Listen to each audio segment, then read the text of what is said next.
Aha, neno nundu ziraba. Kweli.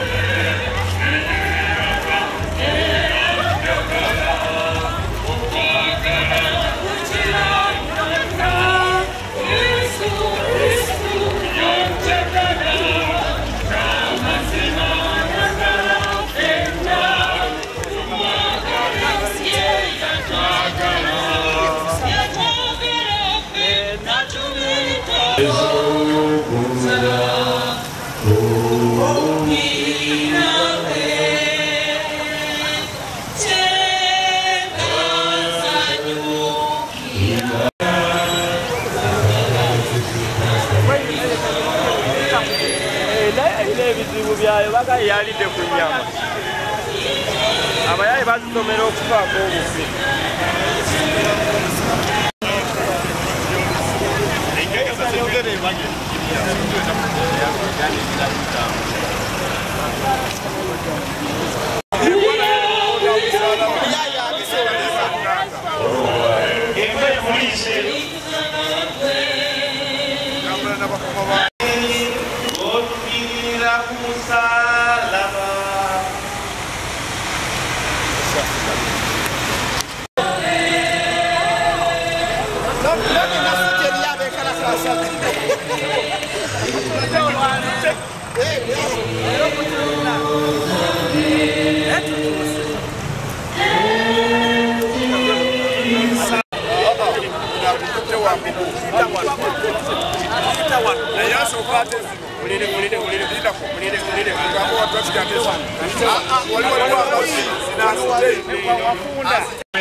Kaguta Museveni Mukama tumuyimusiza mu maaso go n'abakulembeze be bonna ba ministers bonna ba member ba parliament abakuba local government from LOC 1 up to LOC 5 Katonda wange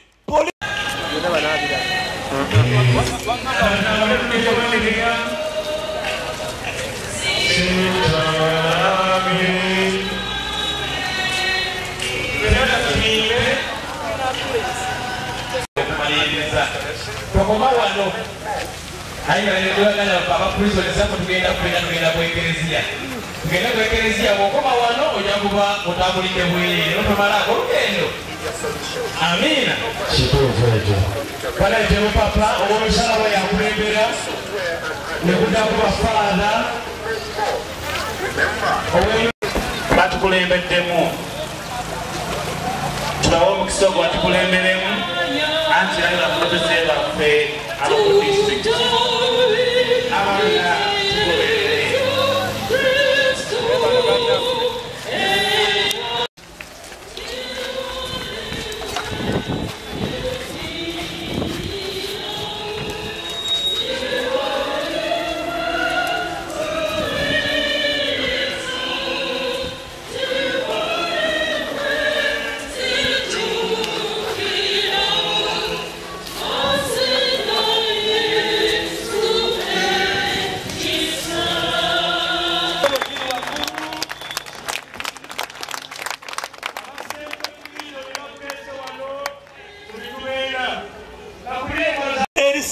okulitulugunya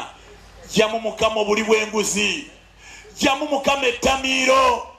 jamu okusinza sitaani obusamize na buli kimu kyonna kale mukama twoleke okumu nolwekyo twetaaga essaala n'omusalaba guno obuyingidde wano olwaleero omuzimu ogwo gw'okufa tugende mu linnya lya Yesu atwala 10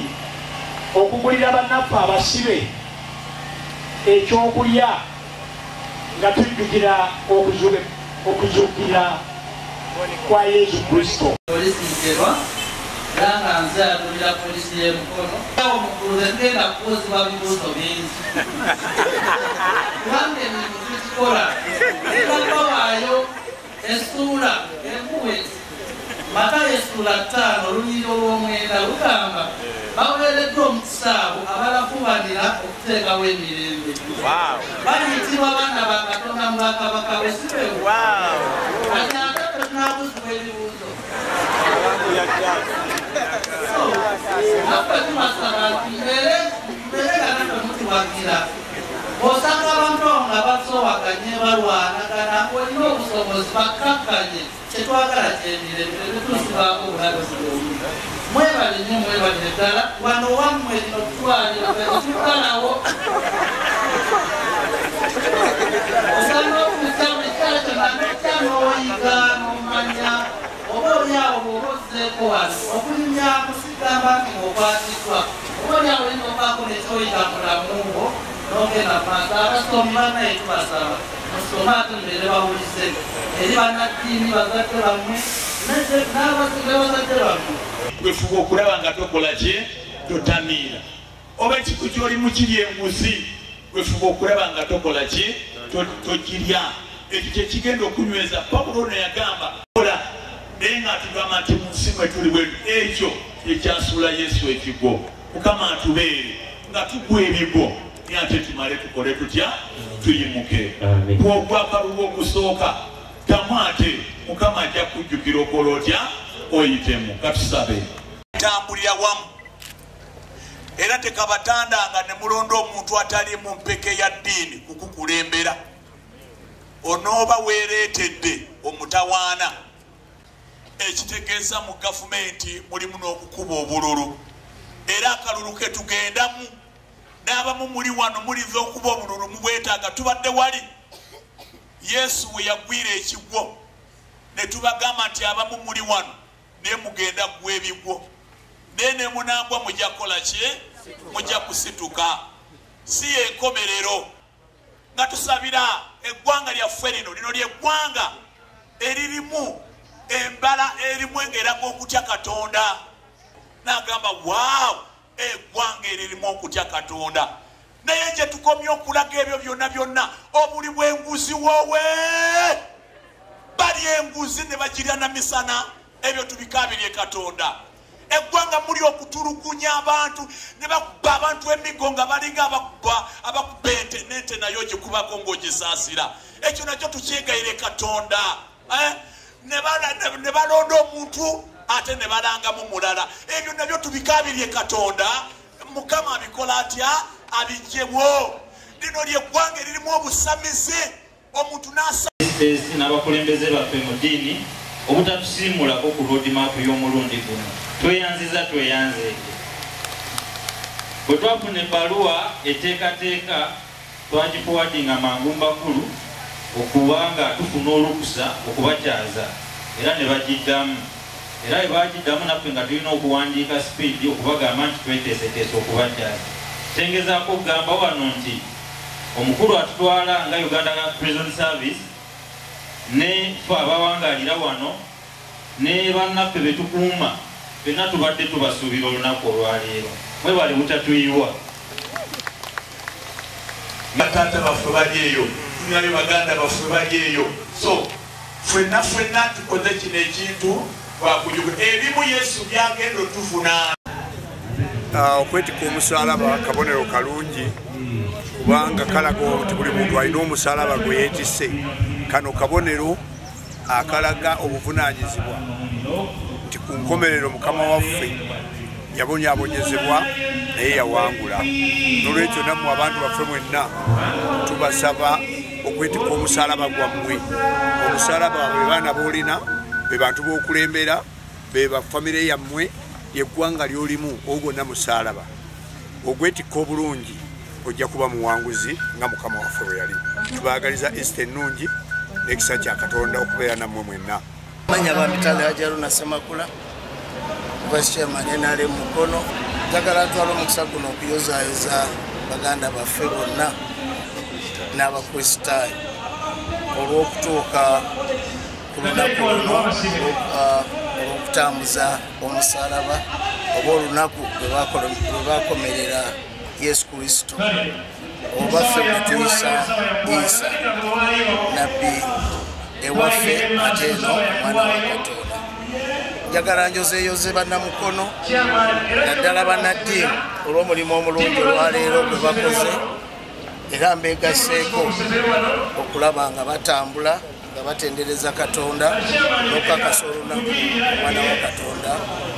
oba Isa bwe bamukomerera omusaalaba. Njagala nsiime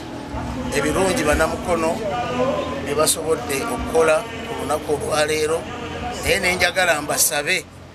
tetugenda mu nnaku enkulu, bwe tuba tugenze mu nnaku zino enkulu, nsaba buli omu ekaleke yakuuma kubanga kyabulabe nnyo genda okukyakala n'ogenda okusinza ate nodda nga awaka bakutikudde bakumenye. So naalisabye nti naffe nga gavumenti etuwa obukuumi naffe twewa obukuumi.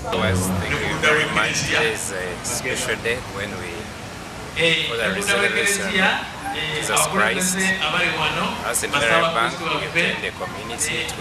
share the community. This is part of our corporate social responsibility. During the resurrection, during the Holy Month, Christ teaches us how to reconcile, share love with the communities. It's a time of reflection. So as a bank, this is a community in which we operate, so we have to appreciate all the activities in which we participate. We have ended this activity at the prisons here. It has been said, these are brothers and sisters, they are human beings, they belong to a family, and therefore, as a bank, we cannot fail to support. It's part of our responsibility in the community.